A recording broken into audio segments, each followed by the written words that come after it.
पाकिस्तान ने इजराइल को धमकाते हुए कहा कि वो कतर नहीं है जो चुपचाप हमले सह लेगा। जवाब में ऐसे हमले होंगे कि इजराइल की पुश्तें भूल नहीं पाएंगी। अब वहीं इजराइल ने तेहरान में पाकिस्तानी दूतावास के पास बमबारी की। पाकिस्तानी दूतावास के पास एक बम क्या फटा, मुनीर के शूरवीरों का पारा 7वें आसमान पर पहुंच गया। अब इस्लामाबाद से धमकी दी जा रही है। पाकिस्तान स्ट्रेटेजिक फोरम कह रहा है कि पाकिस्तान कोई कतर नहीं है जिसे दबाया जा सके। पाकिस्तान बहुत चिंतित है।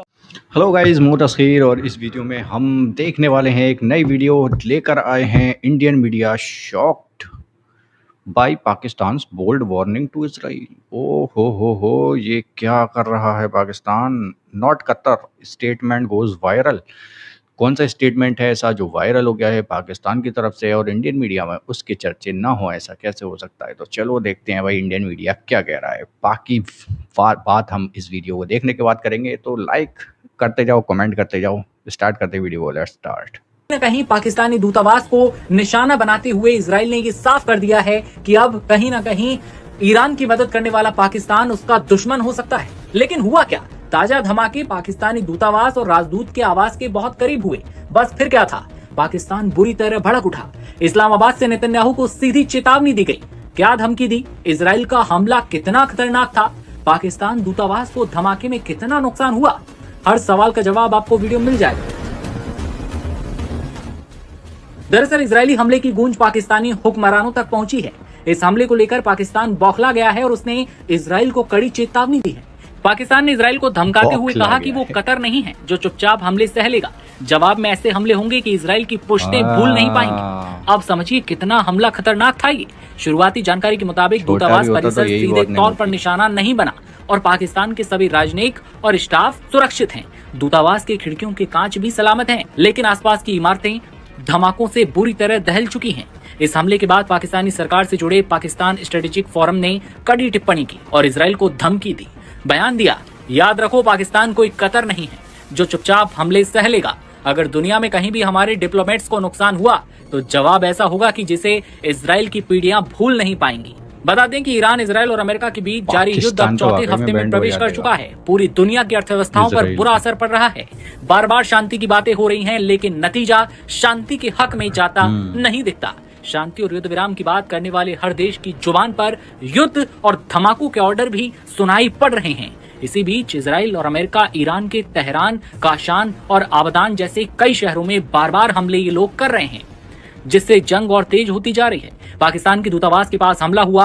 हमलों ने संकट में एक और नया भू राजनीतिक तनाव जोड़ दिया, खासकर तब जब पाकिस्तान ईरान और अमेरिका के बीच संतुलन बनाने की कोशिश कर रहा है। भले ये ऊपरी तरह से हो, झूठा हो, लेकिन संतुलन बनाने की कोशिश है।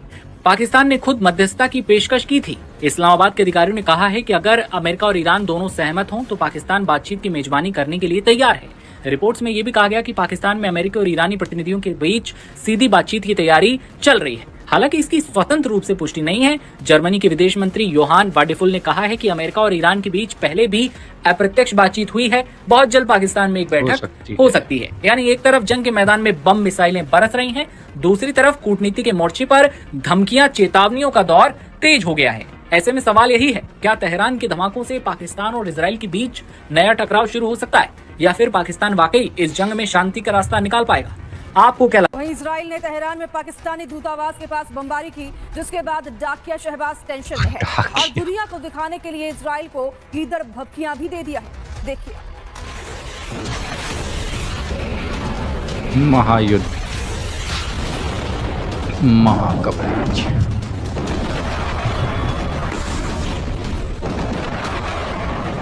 दिवालिया हो चुके पाकिस्तान का नया ड्रामा सामने आया है। तेहरान में पाकिस्तानी दूतावास के पास एक बम ये क्या जरूर फटा, बोलते हैं मुनीर के दिवालिया। शूरवीरों का पारा 7वें आसमान पर पहुंच गया। अब इस्लामाबाद से धमकी दी जा रही है। पाकिस्तान स्ट्रेटेजिक फोरम कह रहा है कि पाकिस्तान कोई कतर नहीं है जिसे दबाया जा सके, और अगर उनके डिप्लोमेट्स को कुछ हुआ तो वो इजराइल को बहुत मानेंगे। यानी जिस मुल्क की फौज चंदे के दम पर सरहद पर टिकी है, वो अब बेंजामिन नेतन्याहू को डराने की हिमाकत कर रही है। पाकिस्तान की तरफ से कुछ जो स्ट्रेटेजिक ग्रुप्स हैं उनका कहना है कि पाकिस्तान चुप नहीं बैठेगा। वो कतर नहीं है, वो मुझे लगता है मिडल ईस्ट नहीं है, कि शायद वो ये भी कहना चाहेंगे। बट अगर एक अच्छा आप इसको एनालिसिस करें तो आप ये ज़रूर पाएंगे पाकिस्तान की हैसियत नहीं है इस समय, क्योंकि कहाँ एक तरफ उनके प्राइम मिनिस्टर ऑफ़र कर रहे हैं कि हम अपनी जगह, हम अगर एक्सेप्टेबल हो तो हम मेडिएशन भी कर सकते हैं, और कहाँ अगर आप बोल रहे हैं कि चुप नहीं बैठेंगे, और वैसे भी अगर चुप नहीं भी बैठेंगे तो व्हाट इज द पॉसिबिलिटी, क्या कर सकते हैं? एक तरफ इजराइल को धमकी दी जा रही है और कर दूसरी तो तरफ बहुत कुछ पाकिस्तान वाले सकते हैं पंजाब भाई, के बाजारों और डायरेक्ट चौराहों वॉर हुआ पर तो। ऐसी हजारों पेटियां रखी हैं जिनका कोई माई बाप नहीं। इन बेनाम पेटियों से अरबों रुपए जुटाए जा रहे हैं और विशेषज्ञों का मानना है कि यही पैसा सीधे आतंक की फैक्ट्री में जा रहा है। पाकिस्तान की सरकार कह रही है कि वो मदरसों के रजिस्ट्रेशन का इंतजाम कर रही है, लेकिन हकीकत ये है कि चंदे के इसी आतंकी नेटवर्क के भरोसे मुनीर इजराइल से लड़ने का ख्वाब देख रहे हैं। वैसे अब ये तो पूरी दुनिया देख रही है कि इस जंग में पाकिस्तान की हैसियत सिर्फ एक दलाल की बनकर रह गई है, जहां वो ट्रंप से चंद चिल्लर पाने के लिए अमेरिका और ईरान के बीच बिचौलिया बनने की मिन्नतें कर रहा है, तो वहीं इजराइल को आंखें भी दिखा रहा है। इधर ट्रंप ने भी गेन कर दिया है, हॉर्मुज खोलने की डेडलाइन बढ़ाकर 6 अप्रैल कर दी है और साफ कह दिया कि अगर ईरान नहीं माना तो उसके पावर प्लांट्स राख कर दिए जाएंगे। ट्रंप की इस डेडलाइन और ईरान की जिद के बीच पाकिस्तान बुरी तरह फंस चुका है। सच तो यह है कि इस युद्ध के अंत में पाकिस्तान बेमौत मारा जाएगा। आप खुद सोचिए, दुनिया भर से भीख मांगकर देश चलाने वाला शहबाज शरीफ या खासकर ट्रंप के टुकड़ों पर बनने वाला मुनीर क्या इजराइल से भिड़ने की हिमाकत कर सकता है? जो मुल्क कल तक इस्लामी दुनिया का ठेकेदार बनकर घूमता था, भारत के विदेश मंत्री ने पहले ही साफ कर दिया है कि वो पाकिस्तान कोई लीडर नहीं बल्कि अमेरिका की फाइलों को ढोने वाला महज एक भाड़े का कुरियर बॉय है। खाने को दाने यार की कैसी कोशिश कर रहा है, रिपोर्टिंग करते हैं क्योंकि यार, बीते दिनों भी अजीब। अगर देखा जाए तो पाकिस्तान को अमेरिका के सहयोग से कई मोर्चों पर कामयाबी हमने देखी है कि उसका जिस तरीके के उसका जो सिनेरियो बना हुआ था या अब पाकिस्तान को लेकर जो तस्वीर बनी हुई थी उसमें थोड़ा बदलाव ग्लोबली देखने को मिला है, ये बात तो हमने देखी है। दूसरी बात कि अब पाकिस्तान ऐसा करके ये मध्यस्थता करके ये साबित करना चाहता है कि वो भी एक ताकतवर मुल्क है और उसकी चर्चा या प्रासंगिकता ज़रूरी है। अगर आप एशिया की बात करते हो तो उसमें पाकिस्तान की चर्चा किए बगैर या पाकिस्तान का जिक्र किए बगैर आप एशिया को भूल जाओ, ये दिखाने की कोशिश है पाकिस्तान की। बिल्कुल आप सही करें। और इसी पर ये इस हमले के बाद पाकिस्तान स्ट्रैटेजिक फोरम का बयान भी आया है और उसने कहा है साफ तौर से कि इजराइल को याद रखना चाहिए कि पाकिस्तान कतर नहीं है। अगर हमारे किसी भी राजनयिक को दुनिया में कहीं भी नुकसान पहुंचेगा तो हम उन्हें मुंह तोड़ जवाब देंगे। इजराइल को ये खुला धमकी है। साथ ही एक खबर और निकल के आ रही है, ये निकल के आ रही है कि ईरान युद्ध जो चल रहा है उसको समाप्त करने के लिए पाकिस्तान बहुत अभ्यास कर रहा है कि वो भाई प्रयास कर रहा है कि खत्म हो जाए युद्ध। पाकिस्तान के साथ साथ लेकिन बाकी और देश भी हैं, मिस्र है, तुर्की है, ये सब देश जो चाहते हैं कि युद्ध खत्म हो जाए। क्योंकि देखिए अभी खबर सभी चाहते हैं दोनों को पहले खबर निकल के आई थी कि पाकिस्तान की जो 10 टैंकर हैं और वो टैंकर स्ट्रेट ऑफ हॉर्मुज से गुजरने नहीं दिया है ईरान जो है कि अब एक तरीके से शक करने लगा है पाकिस्तान पर। क्यों? क्योंकि ये जो बयान मैं बता रहा हूँ 10 टैंकर जो उनके फंसे हुए हैं तेल के, ये खुद ट्रंप बता रहे हैं। ट्रंप के बयान से निकला है। ट्रंप ने इसकी खुद पुष्टि की है कि पाकिस्तान वाले झंडे को ईरान अब स्ट्रेट ऑफ हॉर्मुज से गुजरने नहीं दे रहा है। तो कहीं ना कहीं Pakistan Pakistan based strategic forum ने इजराइल को चेतावनी दी। अब देखिए पाकिस्तान की ही तरफ से आई है क्योंकि सरकारी बैक्ड है, तो जो सरकार का स्टैंड होता है वही इनका स्टैंड होता है। तो यहाँ पे 2 चीज़ें हैं। एक तो पाकिस्तान की जो एम्बेसी है तेहरान के बगल में, वहाँ पे अटैक हुआ। अब कोई पाकिस्तानी ऑफिशियल इंजर्ड नहीं हुआ, घायल नहीं हुआ, बट एकदम तेहरान जो हार्ट है ना, वहाँ पे एम्बेसी है, रिहायशी एरिया है, बहुत पॉश एरिया है, तो वहाँ पे अटैक हुआ। इजराइल की स्ट्राइक पिन पॉइंट होती है, ज़रा सा भी मिसकैलकुलेशन होता तो ये पाकिस्तान की एम्बेसी उड़ा देती और उस समय पाकिस्तान के लोग मरते और वहाँ पे पाकिस्तान को कुछ ना कुछ करना पड़ता, बट ऐसा हुआ नहीं। तो क्योंकि एम्बेसी के बगल में अटैक हुआ तो ये पाकिस्तान ने वार्निंग दे दी कि देखो हम कतर नहीं है कि जो हम चुप बैठ जाएंगे, हम तुम्हारी बैंड बजा देंगे, we will beat you like hell, तुमको बहुत मारेंगे। ऑफिशियल स्टेटमेंट है कि हम तुमको इतना मारेंगे, इजराइल को बोला है पाकिस्तान ने कि तुम देख लो, फिर हम कतर नहीं है कि कतर पे तुमने बम बरसा दिए तो चुप बैठेंगे। तो ये पाकिस्तान की वार्निंग है, we are no Qatar, we will beat hell out of them. ठीक है, तो ये जो बोला है ये बहुत ही एग्रेसिव टोन है, बहुत ज़्यादा एग्रेसिव टोन। ठीक है, अब ये बोला क्यों है, हम इस पहलू पे ध्यान देंगे। क्या वाकई में पाकिस्तान इजराइल भिड़ेंगे, इस पे भी ध्यान देंगे। क्या कैसे पाकिस्तान इस वॉर में एंटर कर सकता है, इस पे भी ध्यान देंगे। इंसान आखिरकार इतनी स्ट्रॉन्ग वार्निंग क्यों दे रहा है? क्योंकि देखिए ये डिप्लोमेटिक रेड लाइन क्रॉस नहीं हुई है, बट क्रॉस हो जाती। अमेरिका की ईरान में एम्बेसी नहीं है। पता है आपको कतर में क्या हुआ था? मैं थोड़ा सा कंटेक्स्ट दे देता हूँ आप जिनको नहीं पता है कि कतर में मीटिंग हो रही थी, है ना, प्रॉपर हमास के लोग बैठे हुए थे, इजराइल ने वहां पे बम मार दिया, जिसकी वजह तो उसी वजह से बोला घटना है। पिछले सितंबर में ही कतर नहीं है, पाकिस्तान और सऊदी अरेबिया ने एक डिफेंस पैक्ट साइन किया। हमला करोगे तो जवाब दे देंगे। डिटेल्स अभी तक सामने नहीं आई है, बट ये बात साफ है कि पाकिस्तान ने अपना न्यूक्लियर बॉम्ब भी सऊदी अरेबिया को ऑफर किया, या शायद उसमें हो, है ना। और सऊदी अरेबिया को क्यों इतनी स्ट्रांग मिलिट्री या न्यूक्लियर बॉम्ब की जरूरत है जब उसके पास पाकिस्तान है? इसीलिए तो पाकिस्तान को पाला था। तो ये हुआ तो भयंकर। अब इस पे क्या हुआ ना कि कतर भी डर गया और पूरा मिडिल ईस्ट, वेस्ट एशिया डर गया। तो इजराइल किसी के कंट्रोल में नहीं है, हमको इस बार भी साफ दिख गया। उधर दोस्तों अमेरिका ईरान के बीच में बातचीत चल रही है और ईरान इसराइल आपस में भिड़े हुए हैं। इसराइल लगातार बमबारी कर रहा है। अभी मैंने लेक्चर लिया था ना, रिजीम को टारगेट उसने फिर से कर दिया। तो इसराइल किसी की सुनता नहीं है।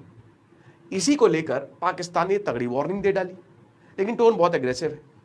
पाकिस्तान इसराइल के रिश्ते कभी अच्छे नहीं थे, ना रहेंगे। इसराइल को लेकर पाकिस्तान में बहुत ज्यादा नफरत है, पब्लिक बहुत ज्यादा नफरत करती है। अभी शिया वाला हिसाब किताब हमने देखा, अमेरिका की एम्बेसी को फूंक दिया भाई, 21 लोग मर गए। हालांकि आसिम मुनीर इस समय अमेरिका के साथ है। अमेरिकन एक्सपर्ट्स ये कह रहे हैं कि व्हाइट हाउस का जितना एक्सेस इस समय शहबाज शरीफ और आसिम मुनीर को मिला, इतना आज तक किसी प्रेसिडेंट को या प्राइम मिनिस्टर को जो पाकिस्तान में रहा है नहीं मिला। ठीक है, तो ये लेवरेज तो है आसिम मुनीर के पास, और इसीलिए कहीं ना कहीं डर ये लगता है कि हमला कर देगा भारत के ऊपर। हालांकि मारा बहुत जाएगा, बहुत मारा जाएगा, चड्डी उतार दी जाएगी। लेकिन दोस्तों क्योंकि इसको अमेरिका की बैकिंग है, डोनाल्ड ट्रंप की बैकिंग है ना, तो ये इस साल कुछ कर सकता है, बड़ा कुछ कर सकता है, ये आप मान के चलिए। हालांकि देखिए हर कोई वॉर को अवॉइड ही करना चाहता है, लेकिन क्योंकि इमरान खान की तबीयत खराब होती जा रही है, प्रोटेस्ट के हालात हमेशा से पाकिस्तान में बनते रहते हैं, फिर से बन रहे हैं, तो डिस्ट्रैक्शन के लिए वो कुछ भी कर सकता है। तो इसराइल जो है जिसने पाकिस्तान के दूतावास पर तेहरान में अटैक किया है, वो कुल मिलाकर ये एक प्रकार से इस वॉर को या इस एस्केलेशन को बढ़ाने की कोशिश कर रहा है इसके जरिए इसराइल। बिल्कुल, क्योंकि देखिए एक इजराइल देखिए प्रेशर बना रहा है, क्योंकि पाकिस्तान और इजराइल के संबंध है ही नहीं, ये हम बोल देते हैं। क्योंकि पाकिस्तान भी उसके बीजे को लेकर के आपको भी पता है कि वो नहीं करता है, और यही कारण है कि पाकिस्तान और इजराइल कभी भी नहीं चाहेगा कि ईरान से उसकी और दोस्ती हो। हालांकि ट्रम्प की वजह से इजराइल चुप रहता है, लेकिन ये जो हमला है, हो सकता है कि आने वाले समय में पाकिस्तान के दूतावास पर और हमले हो। ने काफ़ी तगड़ी इस स्टेटमेंट के ऊपर बहुत सारी रिपोर्टिंग कर डाली है, क्योंकि कुछ कंटेंट मिल गया उनको। और लैंग्वेज की बात छोड़ो, मुझे हंसी भी आती है ऐसी लैंग्वेज पर, मतलब जो कि फटे हाल पाकिस्तान ये करने चला है, और ये तो बड़ा हंसी वाले जुमले भी मारते हैं इंडियन मीडिया। लेकिन सब लोग कह यही रहे हैं कि अग्रेसिव टोन में काफ़ी ज़्यादा तगड़ा स्टेटमेंट दे दिया है कि हम कतर नहीं हैं, जो वहाँ पर तुमने करने की कोशिश की थी मीटिंग को रोकने की, वो यहाँ पर नहीं कर पाओगे, यहाँ से जवाब तगड़ा मिलेगा। और इजराइल को भी पता है कि ये अगर जंग में कूद गया तो फिर बहुत तगड़े और हमले हो सकते हैं। उधर पाकिस्तान और यूएस के भी रिलेशन अच्छे हैं, तो वो एक सही पोजीशन में है पाकिस्तान, उस पर ऐसे कोई भी आकर हमला नहीं कर सकता। ये बात तो सच है। और दूसरी बात ये कि अगर हमला हो गया, देखो उसको इजराइल को पता है, अगर मैं डायरेक्ट हमला करूँगा और कोई मारा जाता है एम्बेसी में, तो हमला पाकिस्तान की तरफ से भी होता। पाकिस्तान पूरा मतलब बहुत तरीके से ईरान के साथ है, और डायरेक्टली जंग में कोई भी कूदना नहीं चाहता है, किसी की भी चल रही हो भाई, कोई कितना भी करीबी दोस्त हो, उसको पीछे से सपोर्ट कर सकते हैं लोग, जैसे कि चाइना, रशिया वगैरह जो ईरान को कर रहे हैं, ऐसा सुनने में आ रहा है। और पाकिस्तान का भी नाम आता है कि वो सपोर्ट कर रहा है। लेकिन डायरेक्टली जाकर के मैं तेरी तरफ से हमला कर दूं, वो वाला सीन ऐसे नहीं होता है। तो ये चीज़ समझनी पड़ेगी इंडियन मीडिया को भी। लेकिन कौन समझाए यार, वो उनकी लैंग्वेज ही कुछ अजीब और अलग ही होती है भाई, कि जो कुछ नहीं है, झंडे के दम पर खड़े हुए हैं और वो जाकर धमकी दे रहे हैं। देखो भाई, उसने स्टैंड लिया है, धमकी तो दी है, उसके एम्बेसी के पास हमला हुआ है, उसने धमकी दे दी भाई। अब इसमें इतना हू हल्ले की वैसे बात है नहीं। आपकी कंट्री पे कोई अटैक करेगा, कोई एम्बेसी के पास बॉम्ब गिराएगा, तो उसको भाई वार्निंग तो दी जाएगी, चाहे कैसे भी हाल हो। क्या कहते हो?